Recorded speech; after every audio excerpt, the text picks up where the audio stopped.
dengan penayangan materi-materi ini akan menambah wawasan kita ya Pak Ibu ya. Memang hari ini kita bicara yang agak beda. Biasanya kita bicara lambung, bicara diabetes, ini bicara organ mata. Ya ini tentu sesuatu yang jauh beda dari biasanya. Dan saya waktu membuat slide ini pun juga agak keteteran juga. Wah biasanya nyinggung masalah diabetes, ini ke organ mata. Tapi nggak usah takut Bapak Ibu, nggak usah ragu, karena beberapa minggu yang lalu founder konsep Karnus Pak Iwan juga sudah menyinggung tentang opsin ya. Dan ternyata opsin itu sangat berhubungan dengan organ mata. Dan organ mata melalui opsin, kemudian ada pemindahan arus cahaya menjadi arus listrik, itu ternyata masuk ke dalam tubuh juga lewat mata. Nah dari sinilah bahwa memang ada perlunya kita membahas tentang bagaimana sih hubungannya organ mata dan kontribusinya untuk tubuh kita secara keseluruhan. Baik, langsung saya mulai ya. Jadi organ mata itu adalah indera penglihatan ya, yang berfungsi untuk mempersepsikan bentuk, ukuran, kemudian warna, maupun kedudukan. Ya. Kedudukan atau jarak suatu objek dengan kita. Ya, kita lihat sendiri bahwa sejak masih kanak-kanak, bahkan semenjak bayi ya, kalau orang Jawa bilang sudah 35 hari itu baru bisa melihat. Nah, sampai usia lanjut usia, kita tidak lepas dari pentingnya organ mata ini. Ya, tentu di sini bahwa setelah kita mengenal konsep Karnus, kita tentunya ingin sehat optimal, maka tentu bahwa organ mata ini harus kita pelihara terus. Dan sebelumnya kita juga harus tahu bagian-bagian dari organ mata itu apa gitu ya. Jadi susunan anatomi mata itu seperti ini Bapak Ibu. Jadi yang bulat warna merah agak oranye ini adalah vitreous humor, atau dia adalah bola mata yang di dalamnya itu ada cairannya. Kemudian ada lensa yang warna putih, itu lensa, ada pupil, ada retina yang sering disinggung ya, ada retina, ada saraf optik, dan ada otot. Nah ini lebih jelas lagi seperti ini bahwa kalau kita bicara tentang organ mata, dia adalah organ tubuh kita yang bisa menangkap cahaya, kemudian bisa memproyeksikan sebagai sebuah objek ya. Pernah beberapa bulan yang lalu pernah menyinggung tentang katarak ya. Ternyata katarak itu adalah kelainan terjadi karena adanya kelainan produksi cairan mata. Nah itu kenapa kok seperti itu? Nah, nanti akan kita singgung ya. Nanti yang memproduksi cairan mata itu di sini dikatakan sebagai ciliary body ya. Ciliary body ya. Jadi dia di situ, dia ada semacam kelenjarnya di situ, dia akan memproduksi itu ya, cairan mata ya. Kenapa mata kita selalu basah? Kenapa mata kita ini selalu bening? Itu karena ada cairan dari ciliary body ini ya, yang diproduksi ini. Nah, sering bahwa kita melihat kebanyakan orang, termasuk saya sendiri ini pakai kacamata nih. Ya, ini adalah suatu kemunduran ya Bapak Ibu. Tentunya kalau kita ingin perfect, ya kita nggak pakai kacamata. Saya sendiri merasa terlambat, sehingga akhirnya terpaksa harus pakai kacamata. Ya, karena mengenal konsep Karnus ya belum lama ya.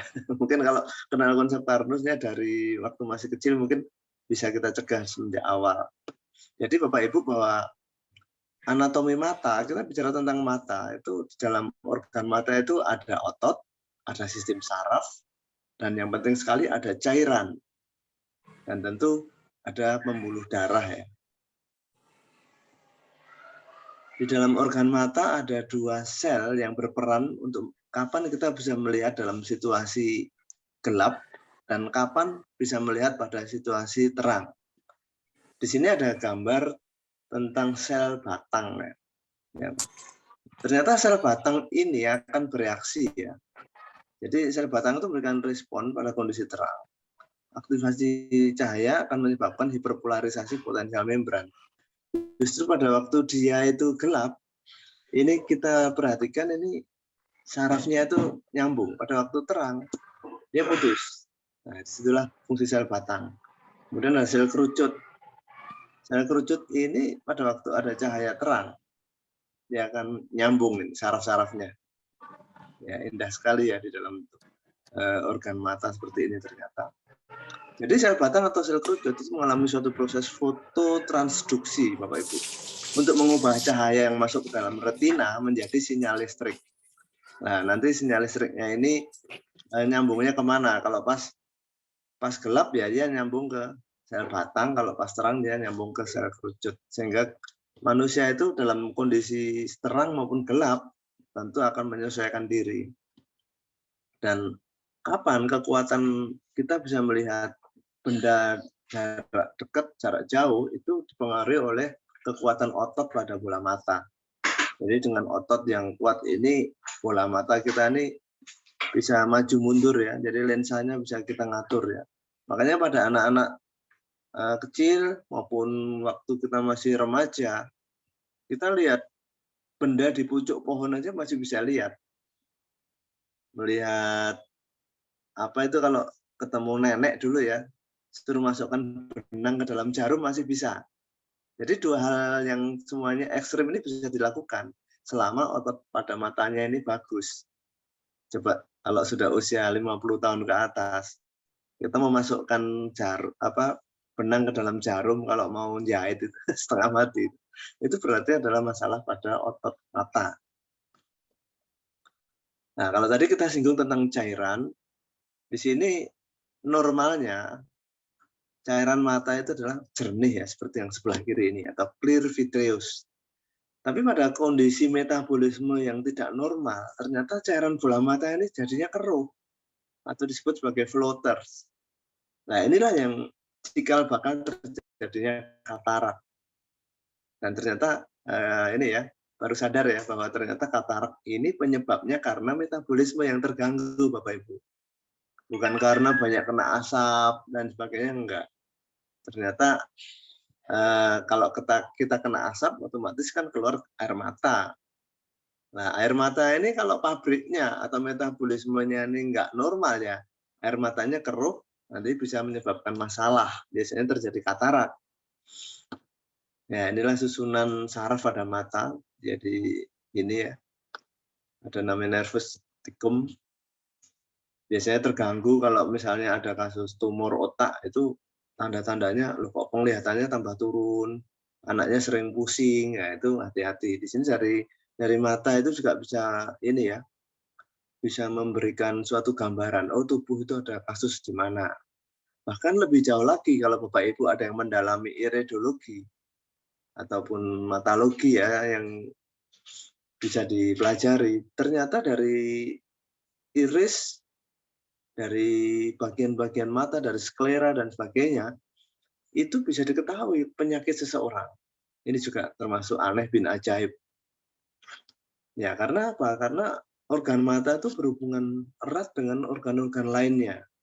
Bahkan orang yang mengalami masalah gangguan konstipasi, yaitu nggak bisa BAB lebih dari 3 hari aja dari iridologi akan diketahui itu. Dan lebih jauh Bapak Ibu, kalau kita lihat ada beberapa gangguan dan kelainan pada mata ya. Yang pertama adalah buta warna. Itu nggak bisa membedakan warna, biasanya antara hijau dan biru itu nggak bisa mereka. Kemudian yang kedua strabismus atau juling. Jadi otot mata kiri dan otot mata kanan itu nggak sinkron ya. Kemudian rabun jauh atau miopi adalah kalau kita melihat objek yang jauh itu nggak kelihatan. Kemudian rabun dekat atau hipermetrop adalah kalau kita melihat objek pada jarak dekat atau membaca justru nggak kelihatan. Jadi biasanya pada orang tua itu kebanyakan hipermetrop ya, dia pakai kacamata plus. Kalau yang miop itu biasanya pakai kacamata minus. Kemudian ada lagi presbiop. Jadi lensa mata tidak bisa mengatur penyesuaian. Kemudian ada astigmatisme atau silinder, itu gangguan penglihatan karena adanya kelainan pada kelengkungan kornea.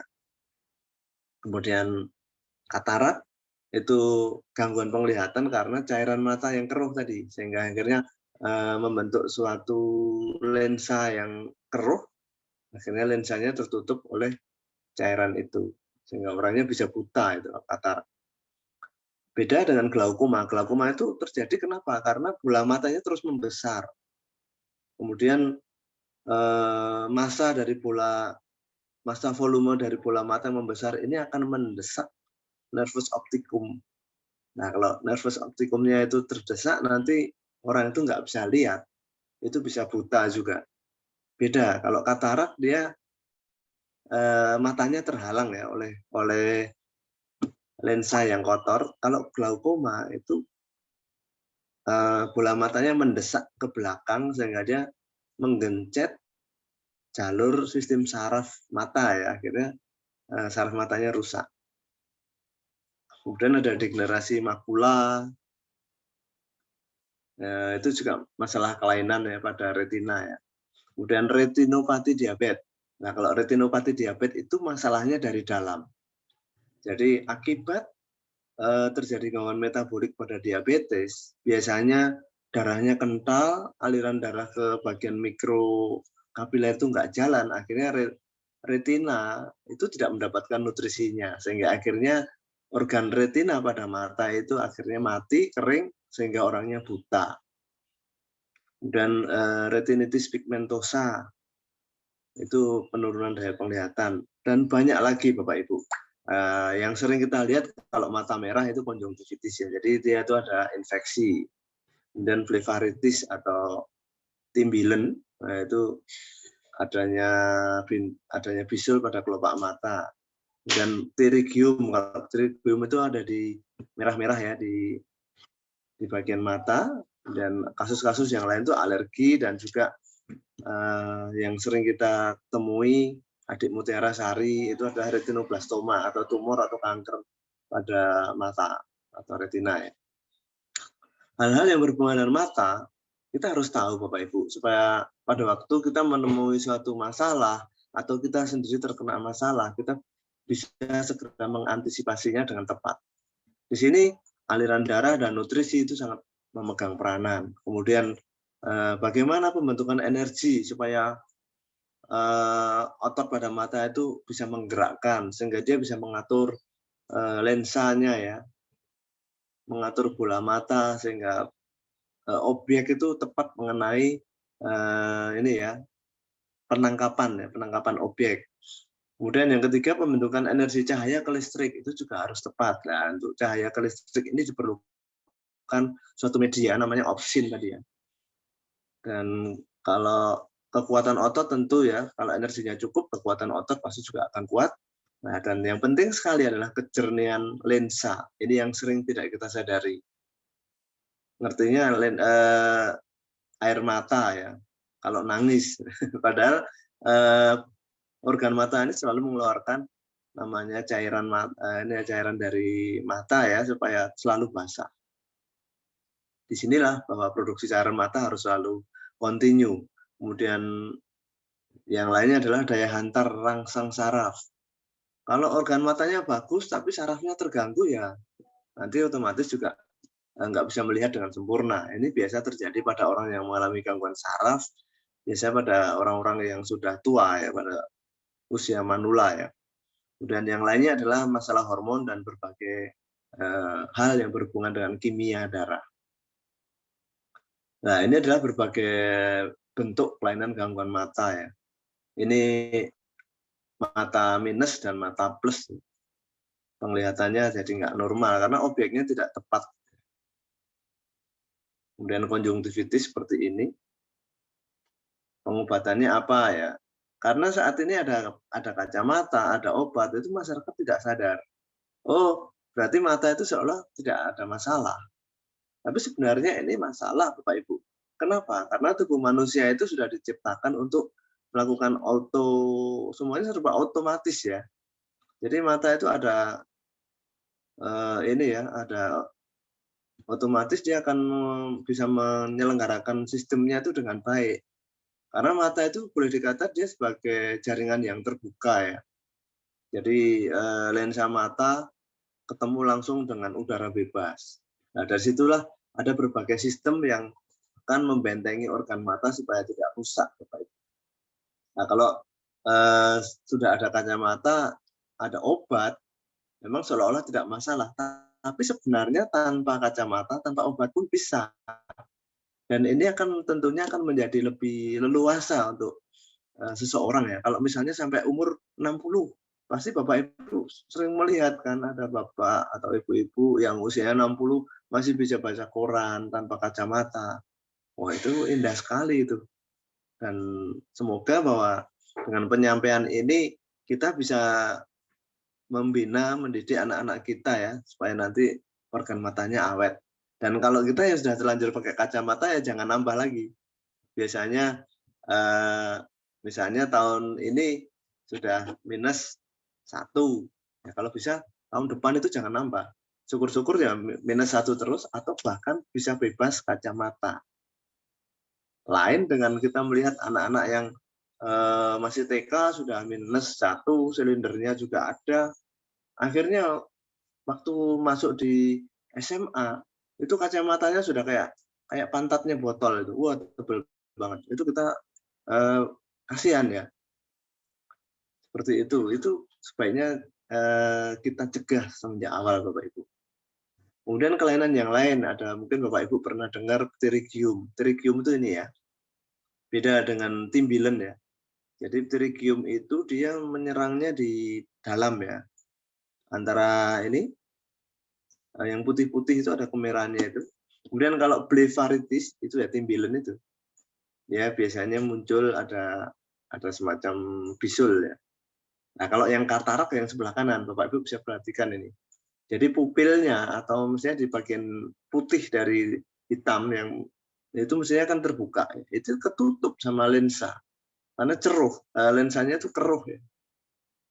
Dan di sini pada umumnya pengobatan yang diberikan adalah obat-obat antiinflamasi. Hampir sama dengan pengobatan yang lain yang pernah kita singgung ya. Kemarin kita singgung masalah asma, masalah apalagi itu, masalah diabetes, masalah dan sebagainya. Rata-rata diberikan itu pasti ada obat antiinflamasinya. Kemudian ada antibiotiknya. Dan kalau sudah mentok biasanya dilakukan operasi. Ya, kalau seperti ini artinya kan tubuh kita nggak utuh lagi, sudah cacat. Apalagi yang gangguan seperti ini, Bapak Ibu, kalau kesehatan itu tidak dirancang sejak awal, semuanya serba tidak terencana dengan baik, ya kasus-kasus seperti ini bisa muncul. Ini contoh kasus retinoblastoma. Ya, awalnya hanya seperti noktah merah dalam bola mata ya. Tapi dibiarkan terus, nanti lama-lama menjadi seperti ini. Akhirnya matanya, salah satu matanya terpaksa harus dikorbankan ya, harus dibuang. Dan yang menjadi keprihatinan kita, anak-anak yang terkena retinoblastoma ini mungkin di antara 100 itu yang selamat cuma 1 atau 2 ya. Kasihan ini. Bapak Ibu sekalian, bahwa organ mata itu penting Bapak Ibu. Namun supaya kita bisa memelihara dengan baik itu ada namanya deteksi dini kalau terjadi gangguan ya. Ya, deteksi dini itu bisa kita lakukan dengan 4 langkah. Yang pertama adalah kenali tanda-tanda gangguan fisik. Kalau kita punya anak kecil masuk sekolah TK, duduk di belakang, dia kayaknya sudah mulai mengerlip-ngerlipkan mata, nah itu hati-hati, itu berarti ada masalah. Mungkin kalau gurunya tanggap dipindah ke depan, dipindah ke depan nggak selesai pakai kacamata. Nah, nanti setelah ada tanda-tanda itu baru dilakukan cek. Kemudian cek visus atau ketajaman mata. Nah, ini disuruh lihat bentuk-bentuk huruf ini ya. Kalau dia bisa melihat bentuk yang paling besar ini dari jarak tertentu, misalnya DSRKN ini bisa dilihat dengan baik, itu berarti ketajamannya bagus, bahkan dikatakan visusnya 200%. Jadi 2 kali tajam dibanding orang normal. Padahal kalau kita mengerti yang huruf C, K, Z, OH ini aja, ini visusnya sudah bagus, visusnya 100%. Nah, orang-orang yang memakai kacamata biasanya nggak bisa melihat mulai dari yang huruf C, K, Z, O, H itu ke bawah udah nggak bisa lihat. Ini harus pakai kacamata. Itu artinya apa? Visusnya sudah mulai turun. Tinggal nanti dicek lagi kelainan matanya apakah berupa miopi atau hipermetrop atau silinder gitu ya. Kemudian yang ketiga dilakukan cek dengan media. Ini bisa kita lihat pada orang-orang yang tidak bisa membedakan warna ya antara hijau dan biru biasanya yang ringan itu. Ternyata ada tuh alat yang namanya ini ya Ishihara ya. Jadi cek Ishihara tes namanya. Itu kayak ini ya bentuknya. Wah, ini kayak ini bubur mutiara itu. Ini dari sini bisa kita lihat apakah buta warnanya ini sampai grade berapa. Nah, kalau semua ini sudah kita lakukan ternyata masih belum ada temu, masih ada gangguan, baru dilakukan CT scan, MRI dan sebagainya. Bapak Ibu sekalian, memang masalah gangguan mata ini sering tidak dihiraukan ya. Dan saya pernah ngobrol dengan petugas dari jalan tol ya, yang biasanya dia tuh menolong kasus-kasus laka lantas di jalan tol.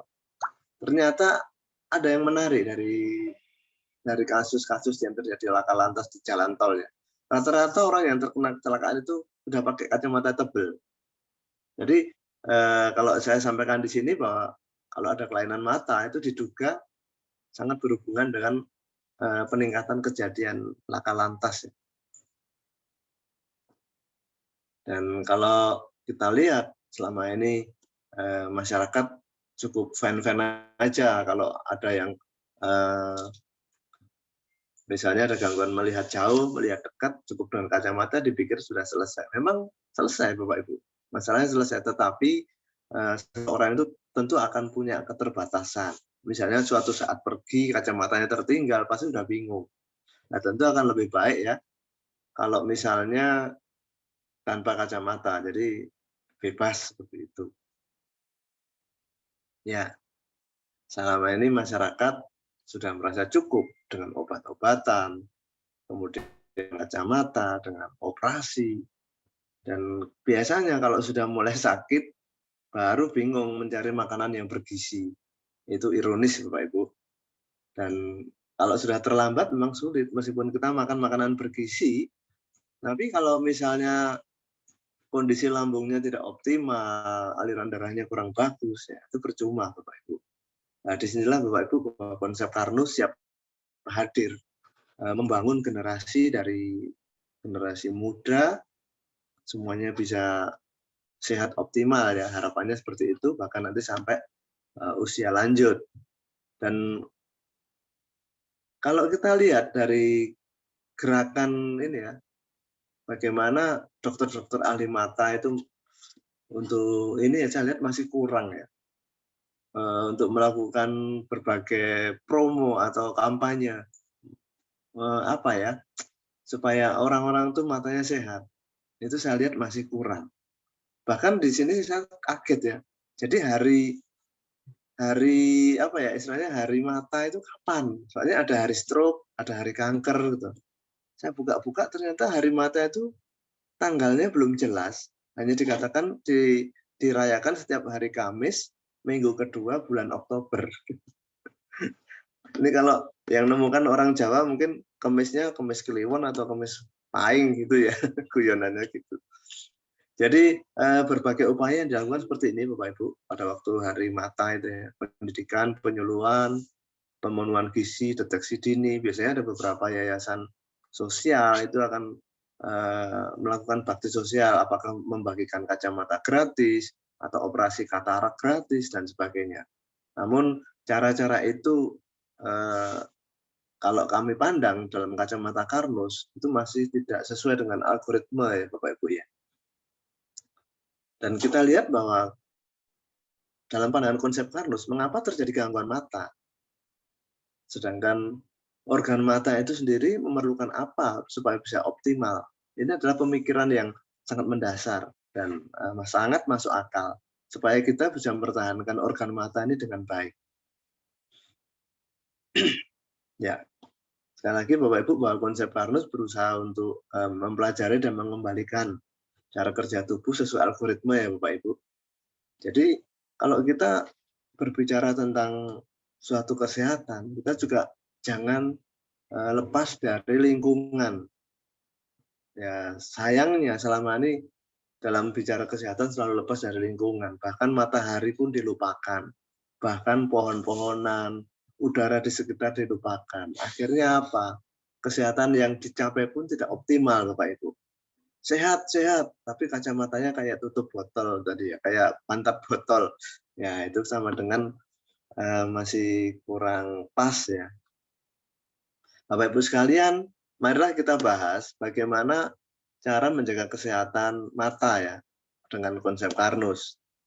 Jadi kalau kita bicara konsep Karnus, kita tidak akan lepas dari sel Bapak Ibu. Kita bicara tentang organ mata, di dalam organ mata ada jaringan, di dalam jaringan mata ada sel. Dari beberapa literatur dikatakan bahwa kayak organ mata itu ya, selnya itu jumlahnya jutaan sel Bapak Ibu. Jadi ada ratusan juta sel ya. Nah, sel ini memerlukan apa? Itu kita harus tahu.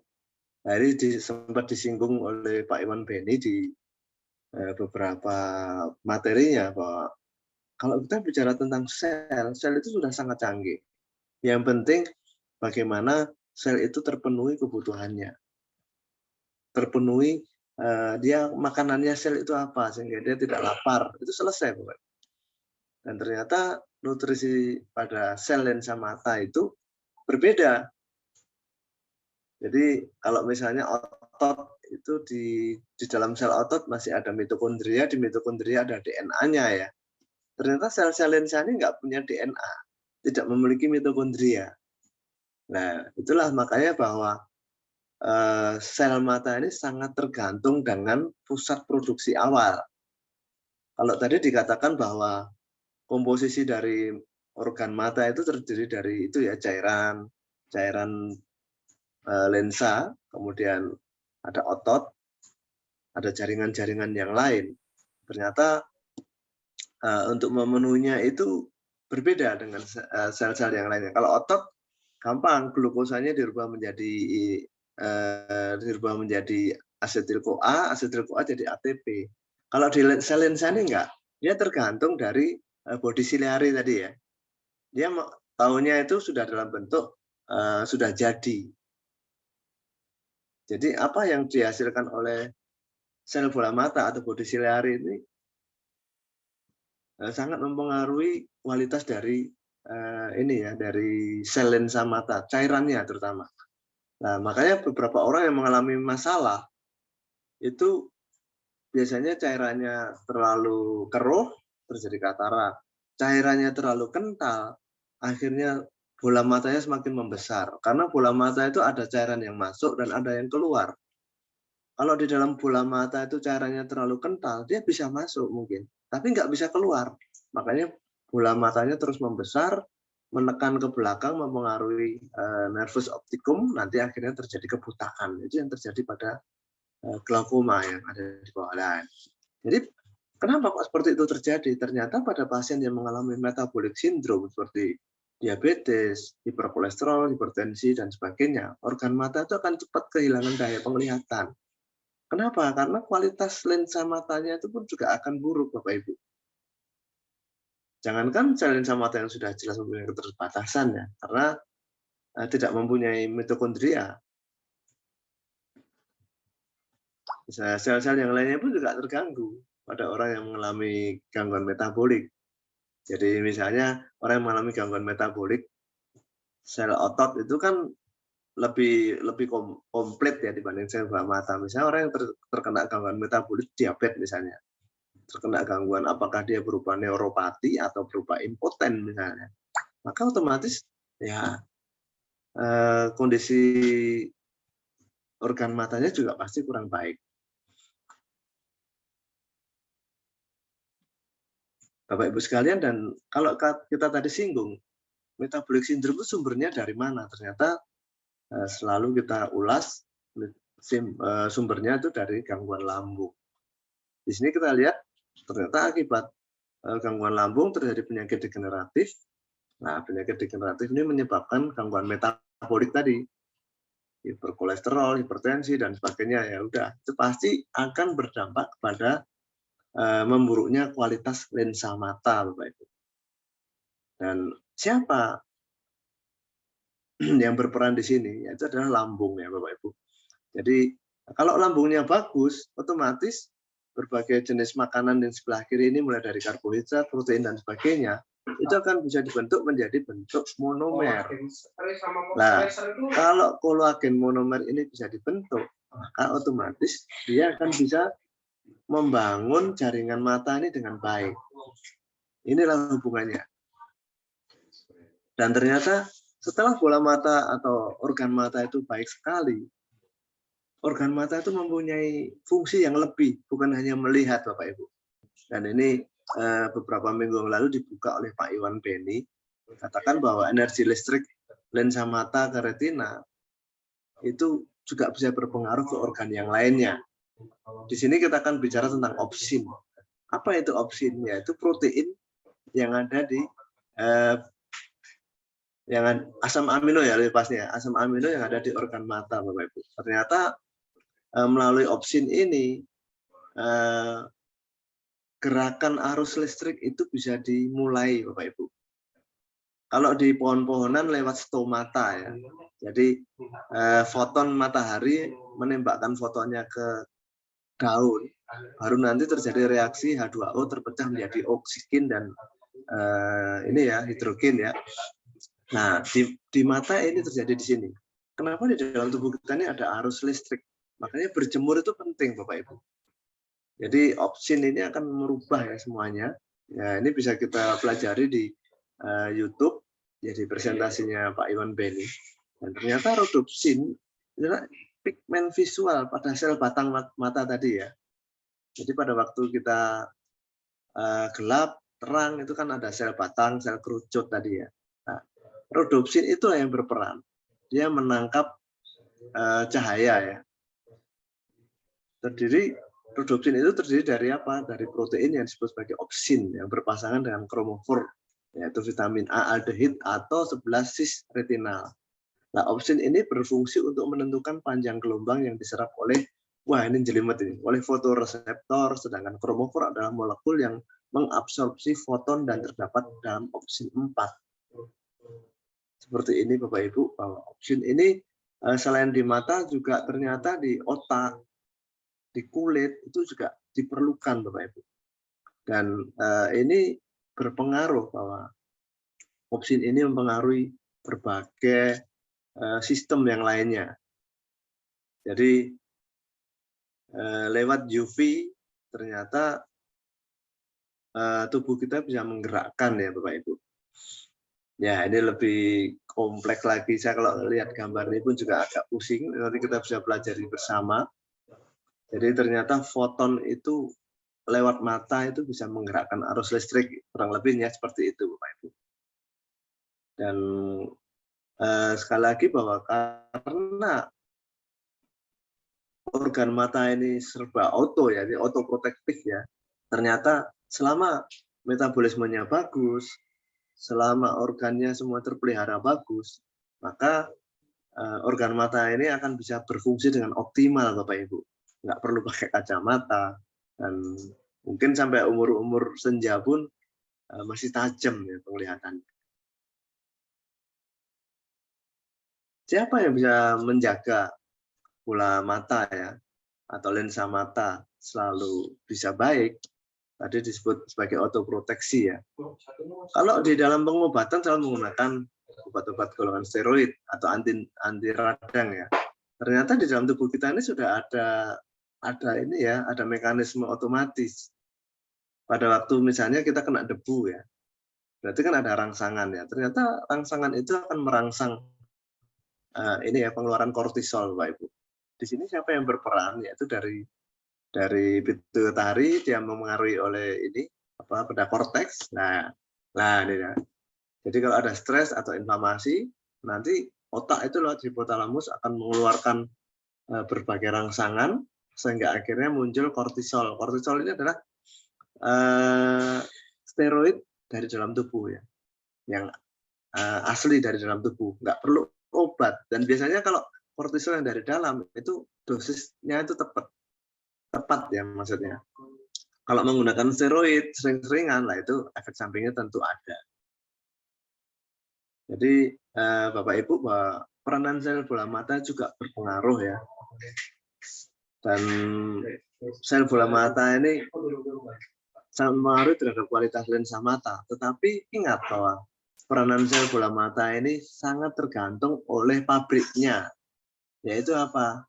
Lambung dan berbagai sistem yang mengolah bentuk makanan dari makanan belum jadi menjadi makanan jadi, dari karbohidrat menjadi glukosa, dari protein menjadi asam amino, dari lemak menjadi asam lemak plus gliserol dan sebagainya. Sehingga kalau seperti ini bisa terjadi, siklus Krebs itu bisa berjalan dengan baik yang terjadi di sel otot mata, maka otot mata kita ini akan tetap kuat. Dia akan bisa ini ya, fleksibel dalam mengatur ya. Sehingga kalau tadi kita melihat anak-anak kecil itu bisa melakukan hal-hal ekstrim, misalnya memasukkan benang ke dalam jarum, kemudian melihat ada suatu objek di atas pohon yang cukup jauh ya, itu bisa dilihat. Itu adalah sangat luar biasa Bapak Ibu. Dan kalau itu bisa kita upayakan pada diri kita, yaitu bagaimana kita memberikan nutrisi yang baik kepada sel bola mata kita dengan baik. Dalam hal ini lambungnya, aliran darahnya dan sebagainya, maka kita pun sampai usia senja pun masih bisa seperti anak kecil itu. Teorinya seperti itu Bapak Ibu. Dan ini sudah digambarkan oleh Bapak Iwan Beni. Strateginya apa?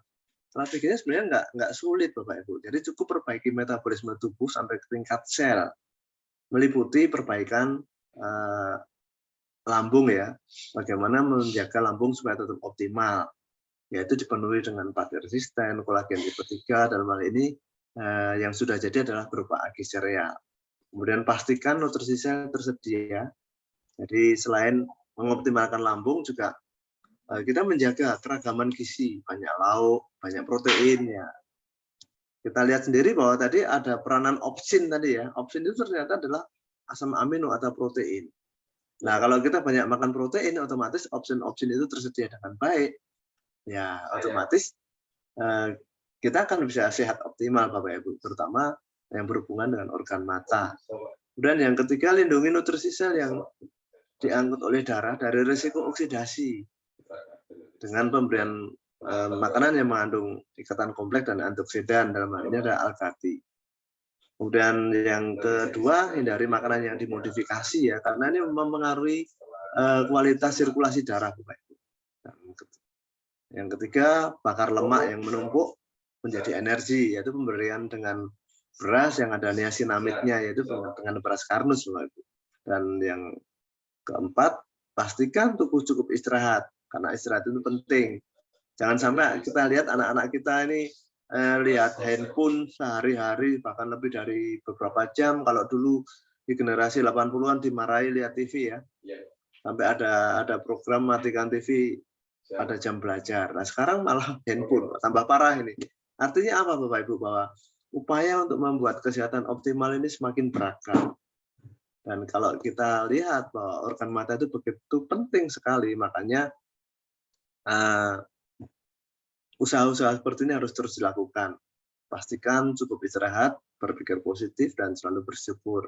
Itu yang selalu kita sampaikan. Dan yang terakhir adalah berjemur. Penting sekali berjemur. Kenapa? Karena dengan berjemur, tubuh kita ini ya akan mempunyai aliran listrik yang normal ya Bapak Ibu ya. Karena lewat cahaya, lewat mata, itu bisa merubah cahaya menjadi listrik. Kemudian juga akan mempengaruhi aliran elektron yang lainnya yang berpengaruh pada organ-organ lain. Jadi Bapak Ibu semua, bahwa penyakit degeneratif inilah awal mula menyebabkan gangguan mata, termasuk juga gangguan-gangguan yang lain. Dan kalau selama ini hanya dilakukan dengan pengobatan simptomatis, tanpa membuat kondisi organ tubuh itu menjadi homeostasis, itu nggak selesai Bapak Ibu. Akhirnya apa? Kemampuan fisik terus-menerus melemah. Organ mata yang tadinya pakai kacamata yang nggak terlalu tebal, akhirnya pakai kacamata yang sangat tebal. akhirnya punya keterbatasan. Hobinya misalnya naik mobil suka ngebut, kalau kacamatanya setebal pantatnya botol itu bahaya sekali Bapak Ibu. Banyak kecelakaan lalu lintas terjadi karena orangnya masih hobi ngebut tapi pakai kacamata seperti itu. Dan di sini kita sampaikan bahwa konsep Karnus ini adalah suatu cara yang rasional dan langsung ini ya pada pokok masalahnya. Selain itu juga efek sampingnya bahkan boleh dikatakan nggak ada. Bukan lagi efek samping, tapi semuanya adalah efek positif. Kenapa? Karena dengan menerapkan konsep Karnus dengan makanan sehat, lambung optimal, otomatis manusia sehat, semua organ-organnya pun baik, proses degenerasinya bisa diperlambat atau bahkan dihentikan.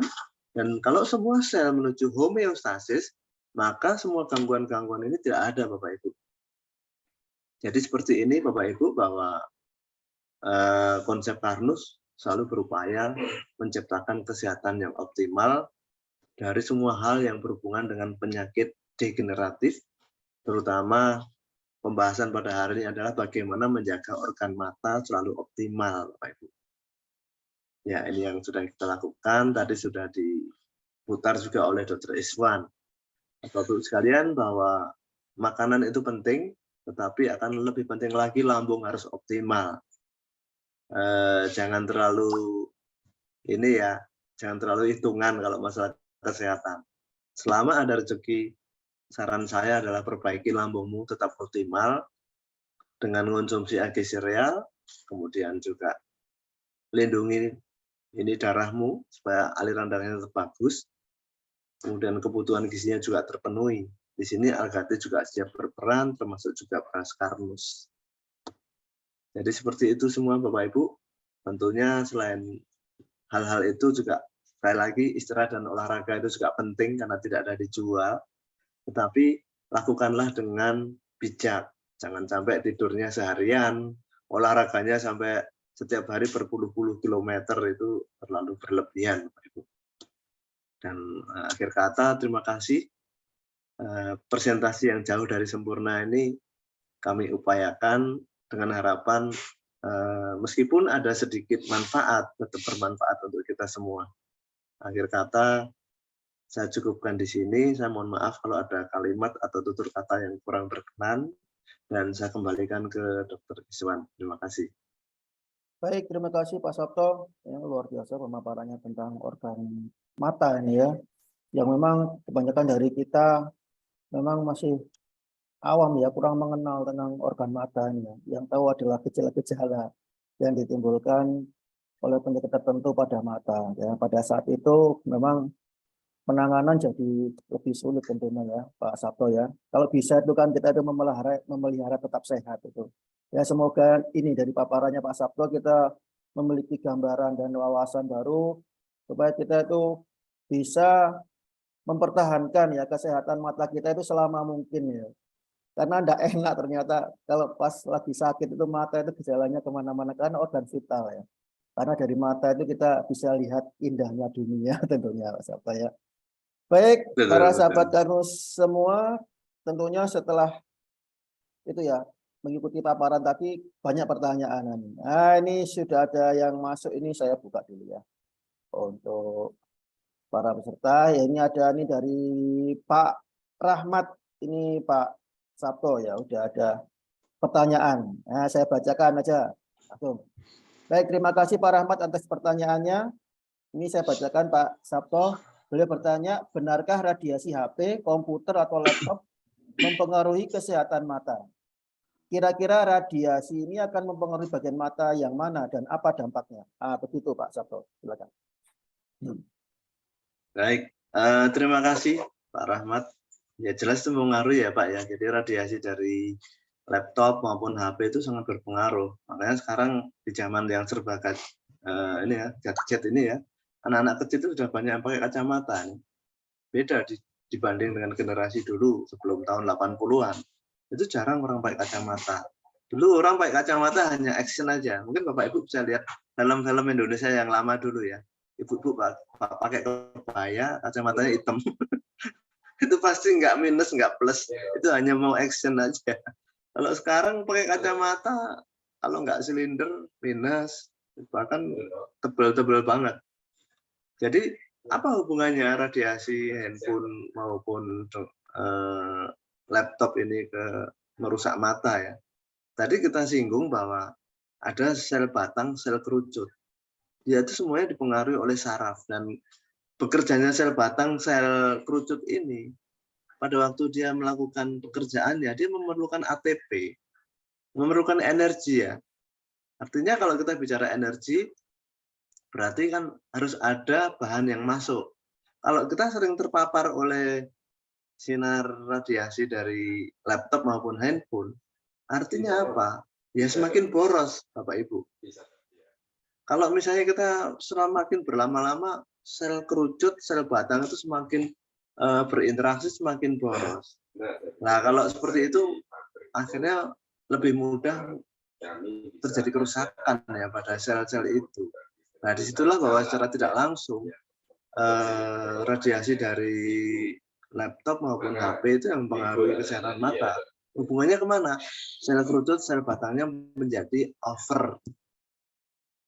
Misalnya over apa ya? Dia kerjanya menjadi over ya sepertinya. Oleh karena itu sebaiknya dibatasi ya. Jangan sampai kita ngadep laptop ataupun HP itu lebih dari sekian lama. Biasanya 1 jam istirahat dulu, lihat dulu hal-hal yang lain, yang hijau-hijau dan sebagainya. Dan sempatkan sambil berjemur itu juga kita serap cahaya dengan mata cukup 15 detik ya katanya ya. Ternyata itu sangat berpengaruh. Itu Dr. Rizwan. Iya, jadi memang itu ya, memang marak sekarang ini penggunaan gadget tentunya ya Pak Sabto di mana-mana. Itu ternyata yang berkaitan sama radiasi dari blue light itu. Kalau kerennya itu. Nah, itu blue light itu memang yang dirusak itu 3 komponen mata itu sekaligus Pak Sabto. Jadi mulai dari lensa mata, retina sampai saraf optiknya. Waduh. Jadi itu terganggu semua itu dari 3 itu. Dari lensa matanya itu elastisitasnya itu akan ternyata terkorelasi dengan pemaparan itu ya, radiasi dari blue light itu, dari gadget itu, sehingga fungsinya menurun. Belum lagi retina maupun dari saraf optiknya itu terjadi penurunan fungsi. Ternyata gitu menurut dari yang sudah diteliti oleh itu ya para praktisi untuk kasus itu ya pada kelainan pada mata akibat paparan radiasi dari gadget tentunya seperti itu. Yang saya ketahui seperti itu Pak Rahmat kurang lebihnya. Apa ada yang ditanyakan lagi Pak Rahmat? Udah ya kayaknya ya. Kita langsung ke pertanyaan berikutnya. Kalau belum ada yang bertanya langsung, ini sudah ada masuk lagi Pak Sabto. Ini Oh ya, pertanyaan dari ya. Dari saya bacakan aja. Bu Supatmi. Bu siapa? Bu Esti ya. Nah ini, jadi mata kiri saya sudah 6 bulan terakhir rasanya gatal Pak Sabto. Kira-kira apa penyebabnya? Kalau gula darah saya normal, nah amankah mengkonsumsi agat? Nah, terima kasih Pak Sabto. Baik, mata gatal itu berarti kan ada inflamasi ya. Tadi kita singgung bahwa organ mata tuh bisa autoproteksi ya. Kenapa? Karena beda dengan kulit. Kulit itu masih ada sesuatu yang tertutup ya. Kalau mata tuh langsung berhubungan dengan ini, dengan udara bebas, dengan ketemu debu, ketemu benda-benda apa saja bisa langsung.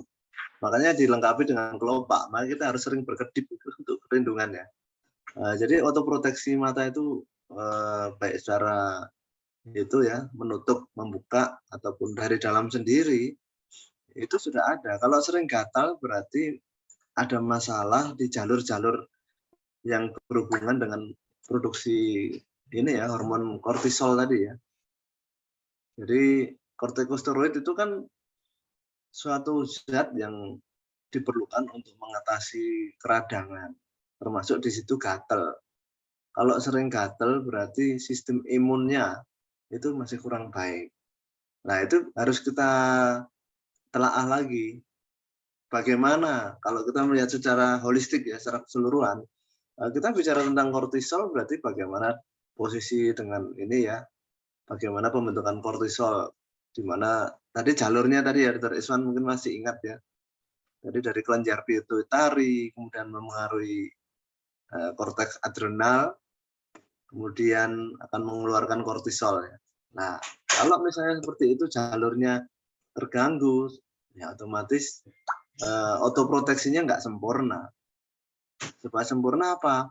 Jalur-jalur itu diamankan, kemudian penuhilah juga dengan nutrisi yang beragam. Jadi kalau kondisi lambungnya sudah optimal, aliran darahnya bagus, tapi kalau nutrisinya kekurangan vitamin C, vitamin A, dan sebagainya, ya otomatis proteksinya kurang baik. Sehingga sering terjadi hal-hal yang sifatnya semacam alergi, ya, mata gatal, dan sebagainya. Kemudian pertanyaan kedua, kalau misalnya gula darah normal, ya minum AG/AT bagus, Ibu. Itu saya lakukan sendiri juga. Kenapa? Karena tujuan minum AG/AT itu bukan hanya untuk orang yang sudah diabetes baru minum, tidak di situ. Tetapi untuk menjaga fungsi lambung. Nah, kita bicara tentang lambung juga tidak harus menunggu, oh saya nggak sakit mah, nggak perlu minum AG/AT, tidak. Tetapi karena kita sadar bahwa lambung kita ini sesuatu yang dinamis, selalu bergerak, selalu berubah, suatu saat bisa rusak. Ya, sebelum rusak kita lindungi dengan AG dan AT. Jadi nggak ada ruginya, Bu. Kenapa? Karena minum AG/AT lambungnya bagus, kemudian juga tubuh-tubuh yang lain yang kita gambarkan tadi, ada penyakit degeneratif, itu bisa dihambat. Jadi nggak ada ruginya. Itu Dr. Iswan, terima kasih. Ya, siap. Terima kasih Pak Sabto penjelasannya ya. Saya kira sudah detail sekali. Ini langsung beranjak ke pertanyaan berikutnya dari Bu Supatmi tadi. Untuk penyebab utama mata malas atau ambliopia pada anak itu apa Pak ya? Karena tanda awal-awalnya itu terkesan tidak kelihatan, itu tidak spesifik gitu. Itu Pak Sabto. Baik. Ya ini berhubungan dengan otot ya, karena tadi kan kita bicara mata kan ada otot, ada cairan dan sebagainya ya, ada saraf ya. Ya, jadi supaya mata sehat memang harus dilakukan beberapa olahraga mata ya, melihat jauh dekat, kemudian melihat objek yang berbeda di tempat gelap, tempat terang, itu harus sering dilatih sebenarnya. Tapi sesuatu itu akan terjadi dengan baik, sesuatu itu akan bisa disesuaikan dengan baik kalau organ mata kita ini baik. Nah, pada anak-anak yang mengalami mata malas, kemungkinan memang jalur-jalur nutrisi untuk sel matanya ini kurang. Dan kalau lihat tadi sayangnya di testimoni ya, kita nggak sempat buka, ada beberapa orang yang konsumsi algati itu organ matanya membaik, terutama yang dari minus itu bisa lepas kacamata. Saya curiga bahwa bukannya curiga ya, memang ada bahwa di dalam komposisi dari algati itu kan ada ini dari bunga rosella ya. Bunga rosella itu mengandung beta karotin dan juga mengandung ini lutein. Nah, lutein dari algati ini bisa memperbaiki mata sebenarnya. Jadi kasus mata malas ini ada dua kemungkinan. Yang pertama, masalah nutrisi selnya tidak tersedia. Apakah karena pola gizinya kurang sayur atau apa, itu tolong dikoreksi ya, dianalisa lagi. Yang kedua, nutrisi sel itu akan tersedia kalau lambungnya dan aliran darahnya bagus. Jadi setelah kita evaluasi anak-anak itu bagaimana kondisi lambungnya. Dan yang ketiga harus sering dilatih. Jangan sampai, terutama yang menyebabkan mata malas itu apa? Kalau dia membaca sambil tidur, main game sambil tidur, itu bahaya Bapak Ibu. Karena yang benar kita melihat itu ya posisi badan tegak. Ya. Kalau sambil tidur, ataupun kadang-kadang melakukan hal-hal yang tidak benar, gerakan-gerakan yang tidak benar, itu juga bisa mengganggu mata. Misalnya mengangkat benda sambil memejamkan mata misalnya. Misalnya kayak lifter ya, lifter angkat besi. Mengangkat benda memejamkan mata, itu saraf matanya bisa kena. Itu Dokter Iswan jawaban saya. Baik Pak Sabto, memang banyak sekali ya kasus, ada lah ya kasus ambliopia namanya, memang tidak spesifik, memang berkaitan dengan yang tadi disebutkan Pak Sabto, memang nutrisi ya, karena berkaitan sama apa? Jadi semua kondisi yang dialami oleh mata itu bisa menyebabkan kondisi amblyopia ini ya Pak Sabto ya. Mulai dari kasus strabismus atau kelainan refraksi ya, kelainan visus, kemudian kelainan pada saraf optik juga sebenarnya bisa gitu. Ini harus dipastikan juga gitu. Tapi dari langkah awal tadi seperti yang sudah disampaikan oleh Pak Sabto tadi, memang itu sebagai langkah awal kita untuk bisa menangani masalah itu ya. Jadi memang perlu untuk kita belajar mengetahui kondisi-kondisi seperti itu agar apa? Agar kalau memang itu suatu hal yang serius itu kita bisa tertangani lebih dini tentunya. Banyak faktor itu tadi seperti yang disampaikan Pak Sabto. Faktor lingkungan ya juga berpengaruh. Misalnya tadi itu kurang dilatih atau dalam lingkungan yang kurang pencahayaannya itu bisa merangsang terjadinya mata malas itu ternyata Pak. Betul, betul. Baik, ini pertanyaan sudah tidak ada. Mungkin ya ada yang mau bertanya langsung, silakan. Kami beri kesempatan, silakan.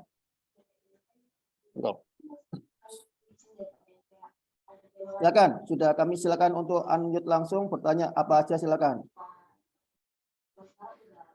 Atau ada nih sudah ada di tengah-tengah kita ini ada Dokter Ari, ada Dokter Farah juga, ada Dokter Reni. Ya mungkin banyak mendapatkan itu ya kasus-kasus di masyarakat banyak terhadap kasus mata ini. Mungkin Dokter Ari bisa sharing kasus-kasus mata yang sering ditemui ini Dokter Ari dalam praktek umum di puskesmas sehari-hari.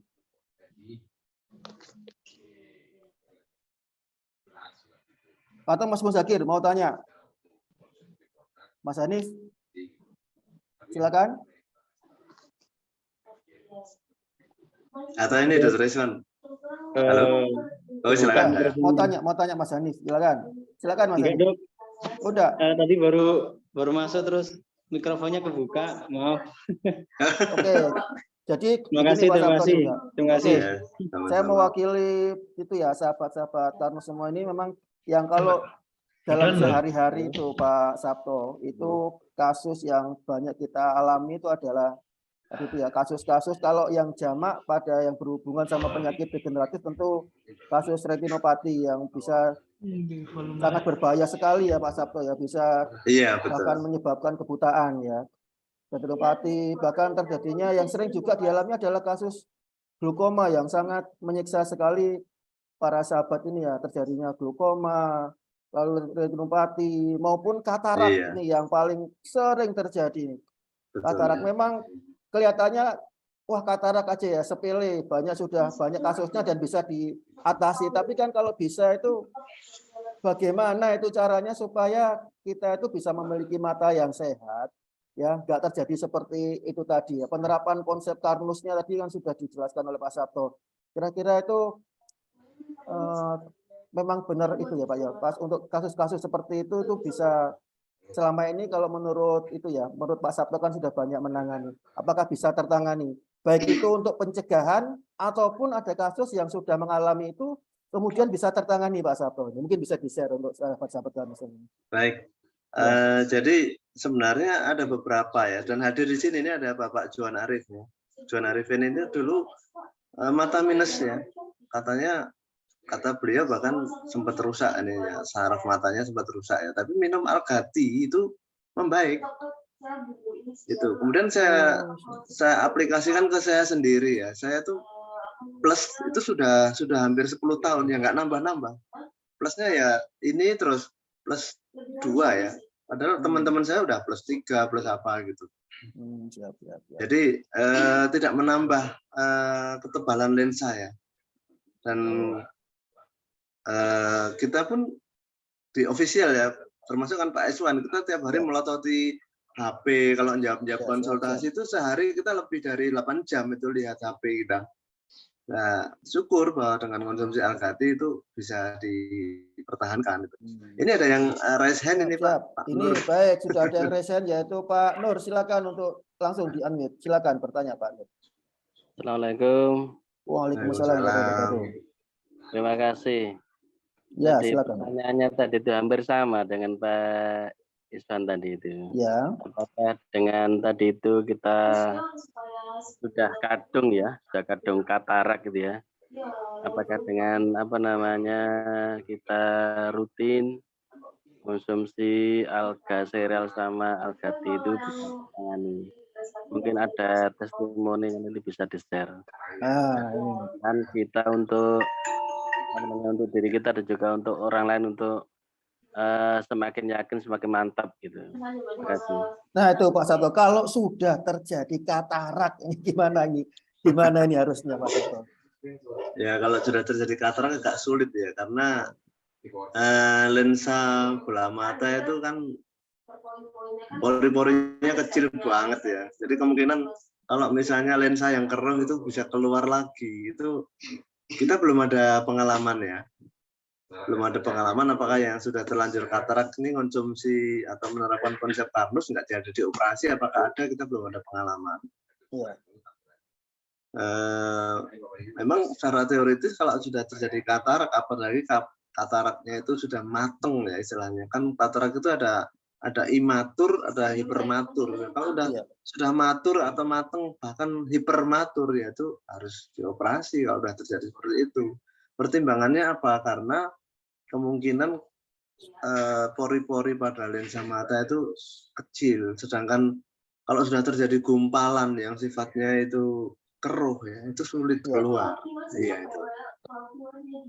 Ya, itu ya mungkin selama ini begitu Pak Nur ya. Jadi kalau misalnya itu sudah terjadi pengeruhan pada lensa mata, udah terjadi penggumpalan ya, proteinnya di situ udah mengguntal sehingga membentuk perkabutan di situ.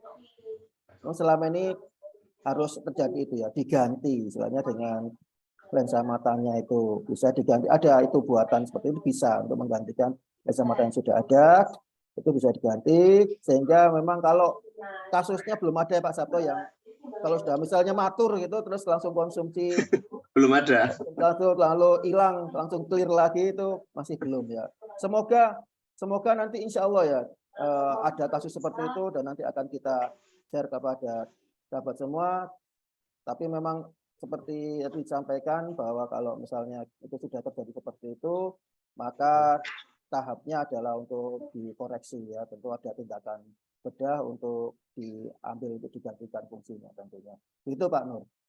Ya, ini sudah ada Pak Sabto, ada pertanyaan lain yang sudah masuk juga. Terima kasih. Ya Pak, ya, terima kasih Pak Nur. Dari Pak Ustadz Nasir ya. Dulu ketika ada gerhana matahari total diberi warning agar tidak melihat langsung gerhana karena bisa menyebabkan buta. Nah, ini bagaimana penjelasan tentang konsep Karnus, Pak? Nah, ini Pak Sabto. Ya, kalau gerhana matahari total itu berarti kan UV yang masuk ke kita itu kan mungkin yang jenisnya itu yang keras ya. Saya belum sempat mempelajari itu. Tapi diduga bahwa UV yang masuk itu yang sifatnya paling keras. Itu kalau dilihat dalam periode yang lama ya bisa merusak. Tapi kalau hanya lihat sekejap aja nggak apa-apa. Nggak apa-apa. Hubungannya kemana? Karena apa? Kalau UV yang katakan aja kita ngomong ekstrimnya, UV yang keras itu kayak mesin las gitu loh. Kalau kita kena mesin las aja, waduh sakit itu. Saya sering mendengar dari teman-teman yang pekerja las ya, itu gara-gara dia melihat cahaya las itu katanya matanya kayak berpasir dulu. Di situ berarti bisa kita bayangkan kekacauan antara sel batang sama sel kerucut itu kacau. Dan kalau sudah terjadi seperti itu, obatnya ya cuma itu, antiinflamasi. Jadi gerhana matahari kalau kita lihat sebentar aja, nggak sampai setengah detik lah misalnya. Saya kira autoproteksi dari mata kita masih bisa mampu ya mengimbangi itu. Tapi kalau sudah lihatnya lebih dari 10 detik ya pasti rusak pada kasus gerhana matahari itu. Kenapa? Karena kalau sudah terjadi serangan yang begitu dahsyat dari UV yang berbeda dengan UV pada hari-hari non gerhana ya, itu autoproteksi mata kita masih mampu. Tapi kalau sudah kondisinya khusus, disengaja melihat lebih dari 10 detik misalnya, waduh, apalagi ngelihatnya langsung, itu mata kita nggak mampu untuk mengimbangi sebagai autoproteksi ya. Toh pada pemaparan yang disampaikan Pak Iwan aja pada 2 minggu yang lalu dikatakan bahwa untuk melihat matahari dengan asumsi kita mengaktifkan opsin ya, itu melihatnya pun nggak boleh langsung. Jadi kita lihat sudutnya saja. Sudut dari matahari itu pun paling lama 15 detik. Jadi bisa dibayangkan kalau pas gerhana matahari total sengaja ngelihat lebih dari 10 detik, waduh bahaya juga itu. Ya, terima kasih Turisman. Iya, memang itu ya. Kalau gerhana matahari apalagi yang total itu ya, itu ternyata dulu kajian itu ilmiahnya, melalui literatur itu ada dua keadaan tadi ya. Yang pertama dirusak adalah itu ya, proteksinya itu. Jadi baik itu lensa mata ya atau korneanya itu sebagai pelindung itu rusak sehingga kedepannya itu akan menyebabkan mata itu rawan terkena infeksi maupun inflamasi. Yang kedua, kalau berkaitan sama kebutaan kan itu ya, dari tadi itu yang sudah disebutkan bahwa terjadi kerusakan pada fotoreseptor itu ya, opsin-opsin tadi itu pada retina. Nah itu yang akan terjadi kerusakan di situ, sehingga proses untuk penghantaran rangsangan itu ya, untuk disampaikan ke otak, itu kemudian akan terjadi kerusakan dan hambatan di situ. Dan itu yang terjadi seperti itu. Memang harus diwaspadai. Itu yang menurut kajian terjadinya seperti itu. Gitu Pak. Jadi memang ya jangan coba-coba lah gitu. Soalnya kalau sudah Ada keterbatasan. bablas ya ada bablas nanti waduh jangan dicoba gitu. Lebih baik kita hindari juga. Baik, Iya. ada pertanyaan lagi mungkin? Dari Dokter Eni ini ya. Ini tentang berjemur tidak boleh pakai kacamata, justru mata harus memandang daun hijau. Ya ini lebih baik dok. Ya, jadi kalau melihat daun hijau saya kira akan mengurangi resiko ya. Toh misalnya kalau kita ingin mengaktifkan opsin, anjurannya dari Pak Iwan Beni kan, kita melihat sudutnya matahari itu pun enggak lebih dari 15 detik.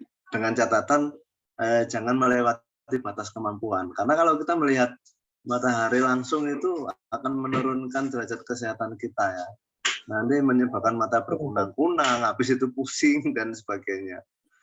Ya kalau misalnya kita melihat daun hijau itu akan juga akan lebih aman. Tapi tadi dari jalur tadi Dokter Eni bahwa suatu saat tetap sekali-sekali juga melihat dari sedikit sudut ya, nggak menyerong jangan langsung ke objek mataharinya.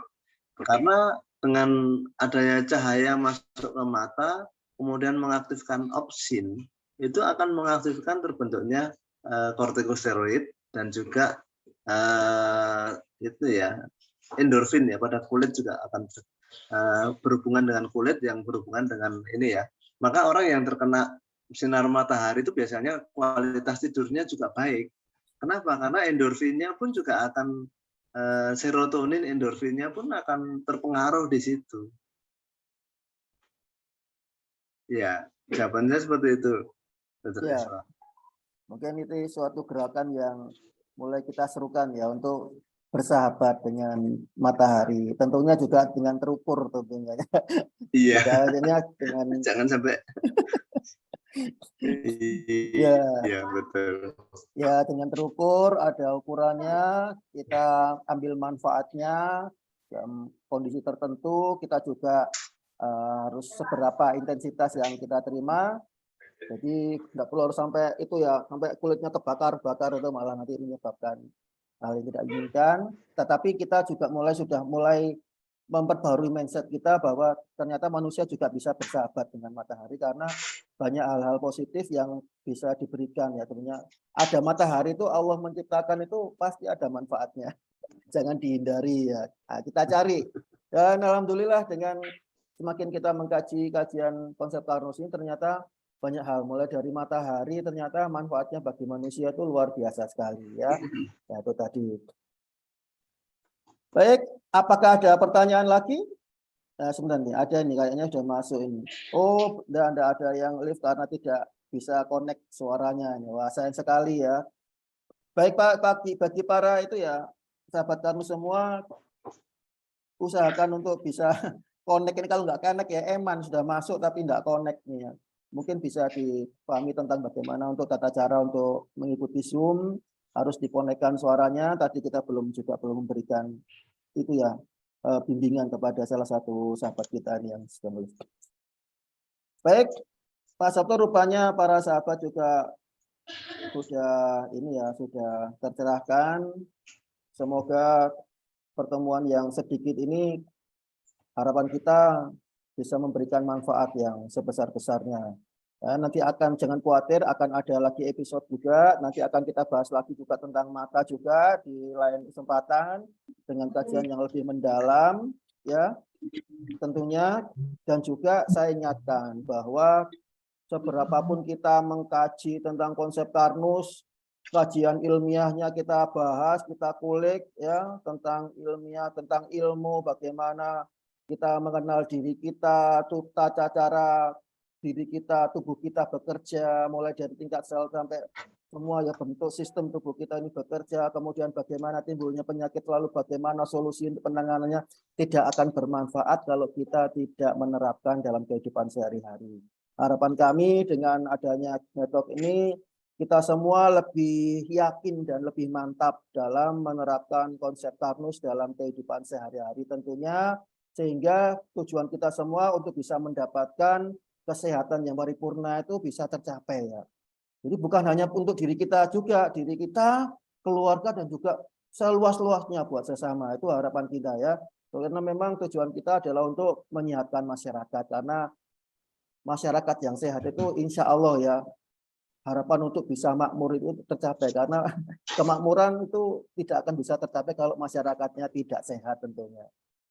Baik Pak Sabto, terima kasih sudah lagi-lagi sudah berbagi.